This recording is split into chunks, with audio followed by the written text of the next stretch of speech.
بسم اللہ الرحمن الرحیم۔ السلام علیکم ناظرین، آج ہم ایسے دور میں جی رہے ہیں کہ جس دور میں مسلمانوں کی نئی نسل کے بچے اپنی ہسٹری کو پڑھنے سے بوریت محسوس کرتے ہیں۔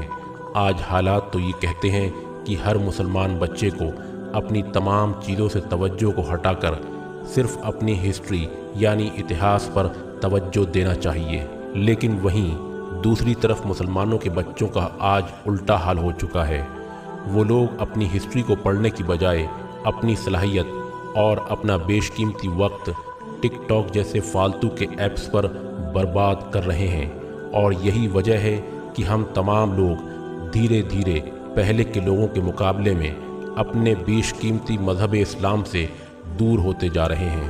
دوستوں، ہم سب کے لیے ہسٹری کو پڑھنا اس لیے بھی ضروری ہو جاتا ہے کیونکہ جب ہم سب لوگ اپنی ہسٹری کو پڑھیں گے اور اس ہسٹری میں ہم اپنے بڑے بڑے ہیروز کے بارے میں پڑھیں گے تو ظاہر ہے کہ ہم ان کے نقش قدم پر چل کر ہی اپنا خود کا یا پھر اپنے مذہب کا یا پھر اپنے ملک کا نام ہسٹری میں لکھوا سکیں گے۔ ایک بہت ہی مشہور کہاوت ہے کہ اگر تم چاہتے ہو کہ اتہاس تمہیں یاد رکھے تو تم اپنی اتہاس یاد رکھو۔ دوستوں، آج کی اس ویڈیو میں ہم بات کریں گے اسلام کے ایک عظیم و شان جنرل کے بارے میں جن کی بہادری اور جنگی صلاحیت کی تعریف نہ صرف مسلمان بلکہ غیر مسلم بھی کرتے ہیں۔ دوستوں، اتہاس کا یہ عظیم و شان جنرل کتنا زیادہ طاقتور اور ہوشیار تھا، اس بات کا اندازہ صرف اس بات سے لگایا جا سکتا ہے کہ اسلام کے پیغمبر یعنی حضرت محمد صلی اللہ تعالی علیہ وسلم نے اس بہترین کمانڈر کو سیف اللہ کا نام دیا تھا۔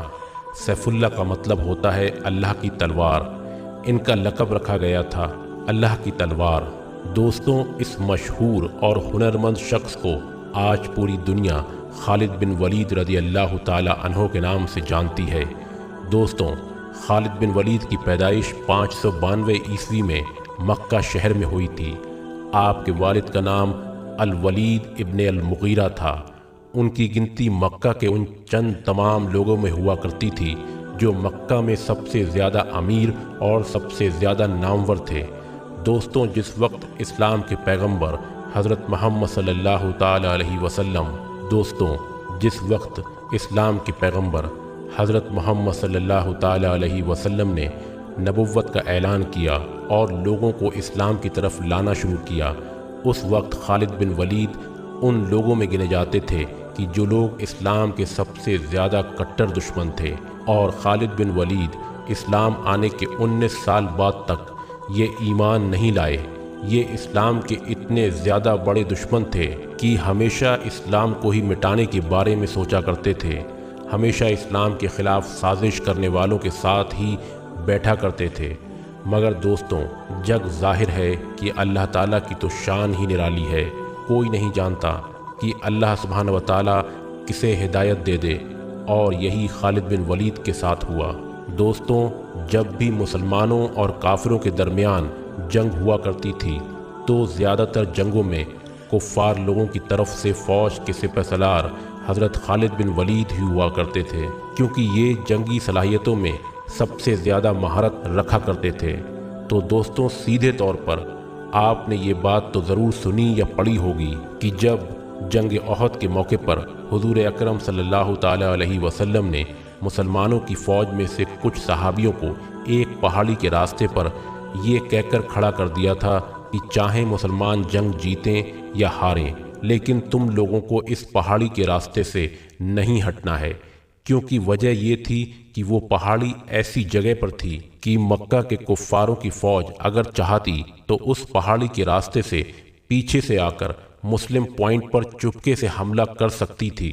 لہٰذا حضور اکرم صلی اللہ تعالی علیہ وسلم نے اسی وجہ سے اس پہاڑی پر کچھ صحابیوں کو کھڑا کر دیا تھا تاکہ پھر ادھر سے کسی بھی صورت میں حملہ نہ کر سکیں۔ دوستوں، بہت خطرناک جنگ ہوئی۔ مسلمانوں کے گنتی میں کم ہونے کے باوجود بھی مکہ کے کفاروں کو دھول چٹا دی تھی، لیکن یقیناً اللہ سبحانہ و تعالیٰ کو کچھ اور ہی منظور تھا۔ جن چند صحابیوں کو اسلام کے پیغمبر حضور اکرم صلی اللہ تعالی علیہ وسلم نے پہاڑی کے راستے پر کھڑا کیا تھا، ان لوگوں نے جب دیکھا کہ مسلمان جنگ جیت گئے ہیں اور کفاروں کا مال بٹنے لگا ہے تو ان لوگوں میں سے زیادہ تر لوگوں نے بھی اپنی جگہ چھوڑ دی اور میدان میں آ کر خوشی منانے لگے۔ اس کا نتیجہ یہ ہوا کہ خالد بن ولید جو اس وقت تک کفاروں کی فوج میں شامل تھے اور اس وقت تک کفار ہوا کرتے تھے اور جنگ میں بھی بہت زیادہ مہارت رکھا کرتے تھے، انہوں نے اپنے چند لوگوں کے ساتھ میں پیچھے مڑ کر اس پہاڑی والے راستے سے مسلمانوں پر دوبارہ حملہ کیا۔ یہ اتنا خطرناک حملہ تھا کہ مسلمانوں کو کچھ سمجھ ہی نہیں آیا کہ آخر یہ کیسے ممکن ہو گیا کہ خالد بن ولید رضی اللہ تعالی عنہ نے اپنی تلواروں سے لگاتار کئی صحابیوں کو قتل کر دیا، اور دیکھتے ہی دیکھتے پوری جنگ کا نقشہ بدل گیا۔ وہاں جو مسلمان جیت چکے تھے اب ان کی جیت ہار میں بدل چکی تھی، اور یہ سب کچھ ہوا تھا خالد بن ولید رضی اللہ تعالی عنہ کی مہارت کی وجہ سے، جو اس وقت کافر ہوا کرتے تھے۔ دوستوں، صلح حدیبیہ کے بعد حضرت خالد بن ولید اکثر پریشان رہنے لگے تھے۔ ان کی پریشانی کی صرف ایک ہی وجہ تھی، اور وجہ تھی اسلام کی دن بدن بڑھتی ہوئی شہرت۔ دوستوں، وہ ہمیشہ سوچتے رہتے تھے کہ آخر کیا وجہ ہے کہ کافروں نے کئی بار مسلمانوں کو جنگ کے میدان میں چیلنج کیا ہے، لیکن انہوں نے ہمیشہ اچھے ہتھیار اور اچھے جنگجو اپنے پاس ہونے کے باوجود بھی ہمیشہ مسلمانوں سے منہ کی کھائی ہے۔ یہ ان کے دماغ میں عجیب عجیب باتیں آیا کرتی تھیں۔ وہ سوچتے تھے کہ آخر کیا وجہ ہے کہ مسلمان ہمیشہ ہم سے جیت جاتے ہیں؟ کہیں ایسا تو نہیں کہ مسلمانوں کے پاس کوئی خدائی طاقت تو نہیں؟ کبھی ان کے دماغ میں آتا کہ کہیں ایسا تو نہیں کہ محمد صلی اللہ تعالی علیہ وسلم سچ میں ہی اللہ سبحانہ و تعالیٰ کے رسول ہوں؟ دوستوں، حضرت خالد بن ولید رضی اللہ تعالی عنہ ان تمام باتوں سے پریشان ہی تھے کہ اچانک سے ایک دن ان کے بڑے بھائی کا ان کے پاس ایک خط آتا ہے۔ اس خط میں لکھا ہوا تھا کہ خالد، تم کہاں ہو؟ حضرت محمد صلی اللہ تعالی علیہ وسلم نے مجھ سے تمہارے بارے میں پوچھا ہے کہ آخر خالد کہاں ہے؟ اس خط میں ان کے بھائی نے لکھا تھا کہ میں چاہتا ہوں کہ تم اس اندھیری دنیا سے نکل کر اسلام کی روشنی کی طرف اور اسلام میں داخل ہو جاؤ۔ یہ خط پڑھتے ہی خالد بن ولید کے اوپر اس خط کا اتنا خطرناک اثر ہوا کہ آپ فوراً پیغمبر محمد صلی اللہ تعالی علیہ وسلم کی طرف روانہ ہوئے اور ان کی خدمت میں حاضر ہو کر اسلام قبول کر لیا، اور وہ اسلام میں شامل ہو گئے۔ دوستوں، حدیثوں کی کتاب میں آتا ہے کہ پیغمبر محمد مصطفیٰ صلی اللہ تعالی علیہ وسلم نے رومن ایمپائر کی طرف یعنی سیریا کی طرف، جسے پہلے ملک شام کہا جاتا تھا، اپنا ایک ایلچی روانہ کیا، لیکن رومن ایمپائر نے اپنے غرور اور گھمنڈ میں آ کر مسلمانوں کے اس ایلچی کو ختم کر دیا۔ اور ظاہر ہے کہ پہلے کے دور میں کتنا بھی خطرناک دشمن ہو، لیکن ایلچی کو وہ قتل نہیں کیا کرتا تھا، کیونکہ ایلچی کو قتل کرنے کا مطلب ہوا جم کر کھلم کھلا جنگ کا اعلان کرنا۔ جب مسلمانوں کا ایلچی قتل کر دیا گیا تو حضور اکرم صلی اللہ تعالی علیہ وسلم نے بھی مدینے سے صحابیوں کی ایک بڑی فوج کو جنگ کے لیے سیریا کی طرف روانہ کیا، اور اس جنگ کا سپہ سالار بنایا حضرت زید بن حارث کو۔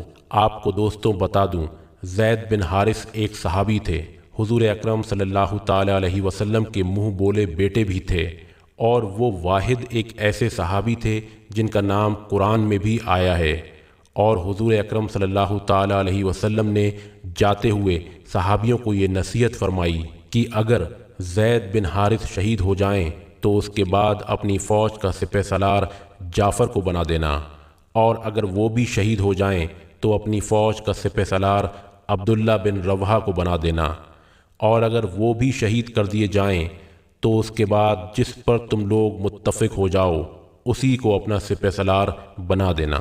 پھر حضور اکرم صلی اللہ تعالی علیہ وسلم یہ نصیحت کر کے سیریا کی طرف اپنے لشکر کو روانہ کیا، اور حضور اکرم صلی اللہ تعالی علیہ وسلم نے مسجد نبوی میں اپنے چند صحابیوں کے ساتھ مدینہ شہر میں بیٹھ گئے، اور ایک طرف سیریا میں جنگ ہو رہی تھی اور دوسری طرف حضور اکرم صلی اللہ تعالی علیہ وسلم مدینے میں پوری جنگ کا نقشہ اپنے صحابیوں کو بیٹھ کر بتا رہے تھے۔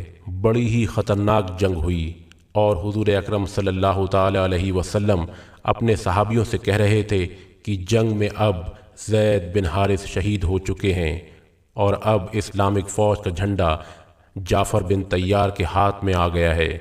تھوڑی دیر بعد حضور اکرم صلی اللہ تعالی علیہ وسلم زار قطار رو رہے تھے اور کہہ رہے تھے کہ جعفر کو بھی شہید کر دیا گیا ہے اور اب اسلام کا جھنڈا عبداللہ بن رواح کے پاس آ چکا ہے۔ اس کے بعد حضور نے فرمایا عبداللہ بن رواح کو بھی شہید کر دیا گیا ہے، اور تمام لوگوں کے متفق ہونے کے بعد حضرت خالد بن ولید کے ہاتھ میں اسلام کی فوج کا جھنڈا دے دیا گیا۔ دوستوں، یہ پہلا موقع تھا کہ جب حضرت خالد بن ولید رضی اللہ تعالی عنہ کے ہاتھ میں اسلامی فوج کی سپہ سالاری آئی تھی، کیونکہ اس سے پہلے تو وہ کافر ہوا کرتے تھے۔ لہٰذا جب اسلام کا جھنڈا حضرت خالد بن ولید کے ہاتھ میں آیا اور اس چیز کو رومن ایمپائر کی فوج نے دیکھا تو ان کی آدھی ہمت تو حضرت خالد بن ولید کو دیکھ کر ہی ٹوٹ گئی تھی۔ اس کی وجہ یہ تھی کہ دور دور کے لوگ اس بات کو جانا کرتے تھے کہ مکہ کے مشرکین میں ایک خالد نام کا ایسا جنگجو موجود ہے جو اپنے سامنے کسی کو نہیں ٹکنے دیتا ہے۔ اب یہ اسلام میں داخل ہو چکے تھے اور اب یہ اسلامک فوج میں تھے، لیکن اپنی پرانی جنگی صلاحیتوں کو کبھی نہیں بھولے تھے۔ دوستوں، بہت خطرناک جنگ ہوئی اور حضرت خالد بن ولید کی سپہ سالاری میں مسلمانوں نے یہ جنگ فتح کی، اور اس جنگ میں حضرت خالد بن ولید اتنے جوش کے ساتھ لڑے اور اتنی خطرناک طریقے سے لڑے کہ اس جنگ میں حضرت خالد بن ولید رضی اللہ تعالی عنہ کے ہاتھ سے 9 تلواریں ٹوٹ گئیں۔ دوستوں، ذرا سوچئے، 9 تلواریں! یقیناً ایک تلوار بھی کسی مرد کے ہاتھ سے ہی ٹوٹ سکتی ہے، اور جس کے ہاتھ سے 9 تلواریں ٹوٹی ہوں، سوچئے اس نے اس جنگ میں کتنے لوگوں کو قتل کیا ہوگا۔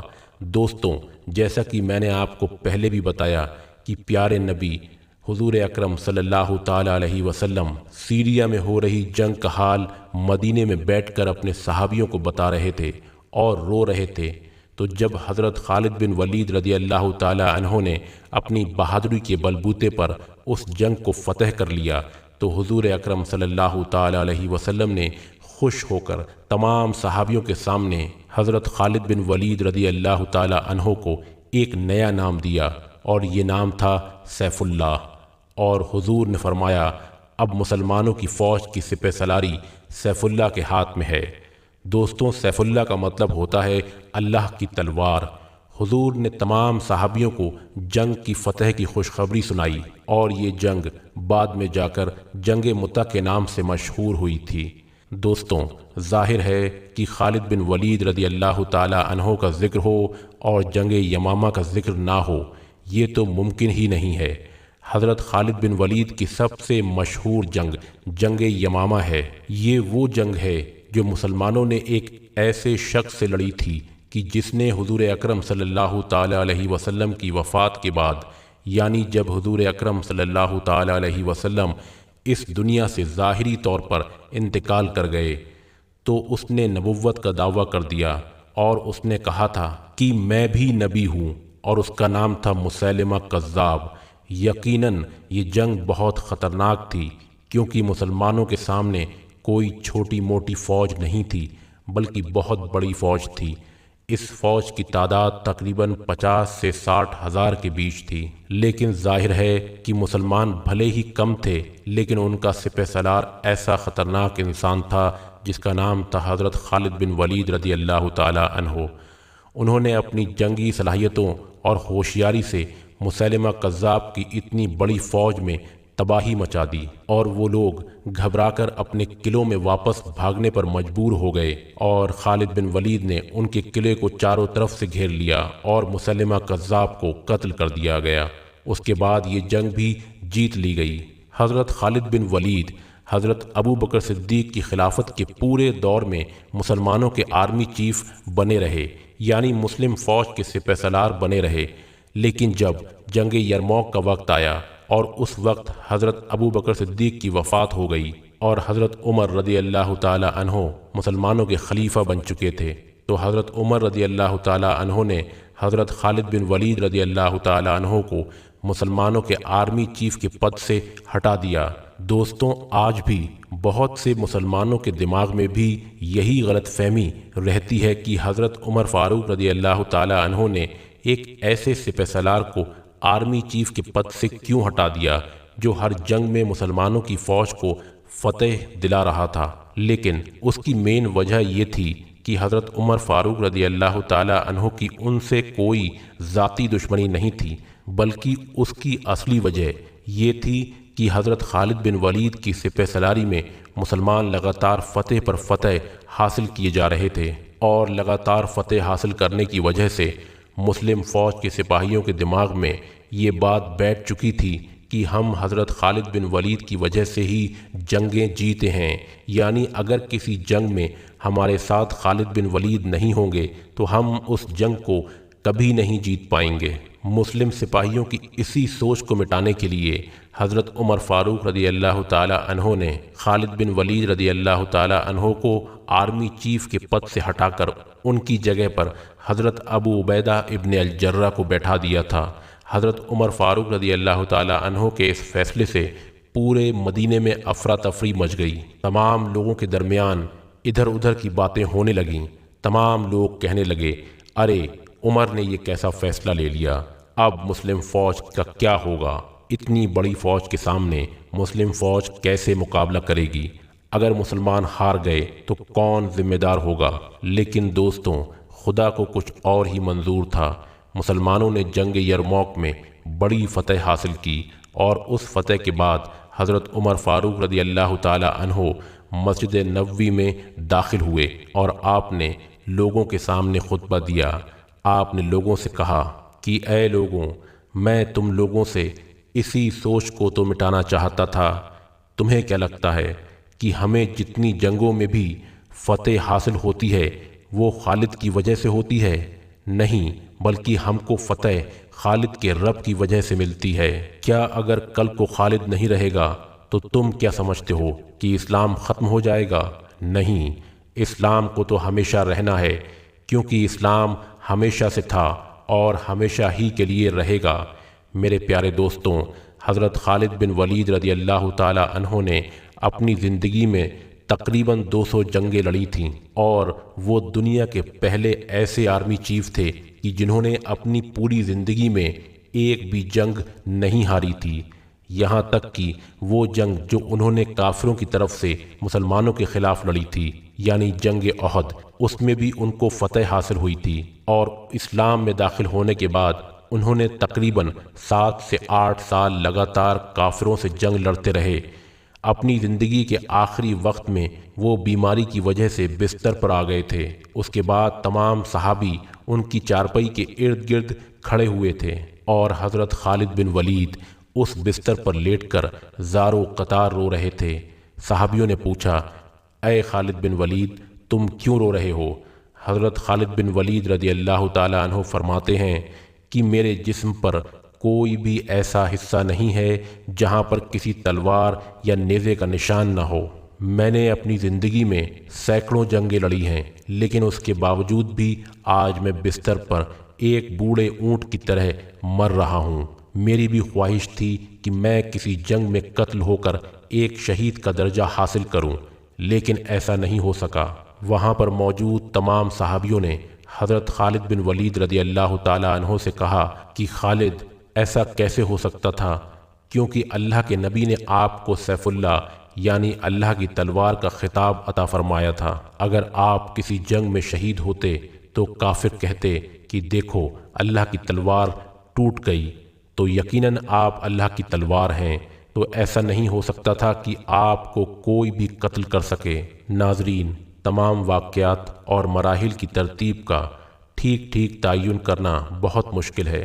اسی امید کے ساتھ اجازت دیجیے کہ آپ کو ہماری ویڈیو پسند آئی ہو تو ہماری ویڈیو کو لائک اور سبسکرائب ضرور کریں۔ اللہ رب العزت کے حضور دعا ہے کہ پروردگار عالم ہمیں آخرت کی تیاری کرنے کی توفیق عطا فرمائے۔ دیکھتے رہیے تاریخ کائنات۔ اللہ رب العزت آپ کا حامی اور ناصر ہو۔